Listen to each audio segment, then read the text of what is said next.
One of the things that makes me different from a lot of these speaker trainer people out there is I have studied something for years. I'm fascinated by it. It's called subconscious influence. Why do we do things with our unconscious mind and not know why we're doing it? I'm in Puerto Rico, and I was there with a coaching client of mine. He was speaking at an event. So we're sitting there. I go down a couple days early with him to just kind of watch the event, hang out, that sort of thing. So it's day one of the event. Guy's speaking. I know the guy's speaking. He sells a real estate product for about $5,000. The coaching client I'm there with, we're about halfway through the day. A couple speakers went and that sort of thing. He turns to me and said, "Hey, by the way, you going to get anybody's stuff here?"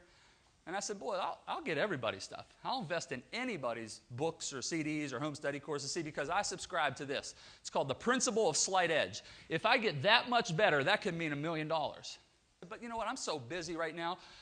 This was in March, a few years ago, and this was in March. And I said, I probably couldn't even look at this thing until December to actually go through it. So I'm not getting anything here.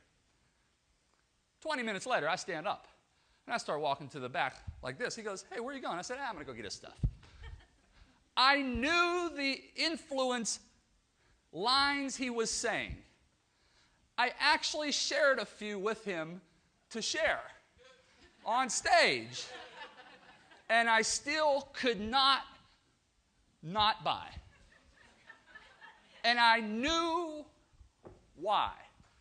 And I was like, "Yeah, but this is just such a great deal." And I knew the deal part, high price, drop it to a low price, only, 37 in the back, that sort of thing. And I knew it. I'm like, I still had to go get it. Okay? So would it be helpful for you if I pulled the curtain back and shared all this stuff with you? Yeah. Would anybody like to know it? Yeah.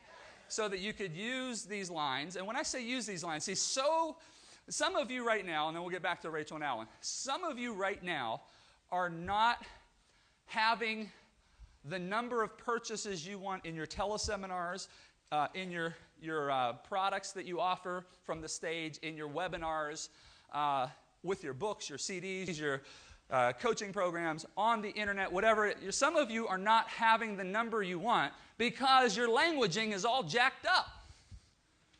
And here's the deal. It's not your fault. You've just never been taught how to do this stuff the right way. You may have been taught a way, but you haven't been taught the right way. Got it? How many of you would like to know the right way to do this stuff?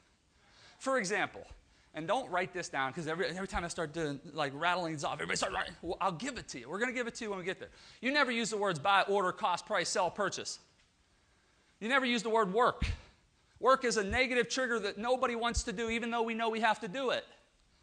You don't ever call, how many of you have a home study kit, like some sort of manual with some sort of kit? Okay? How many of you are calling it a workbook? How many of you won't put your hands up because I'm about to jump all over you? Yeah, you don't call it a workbook. It's a negative trigger that causes people to put the brakes on and resist getting it. You call it an action guide. Got it?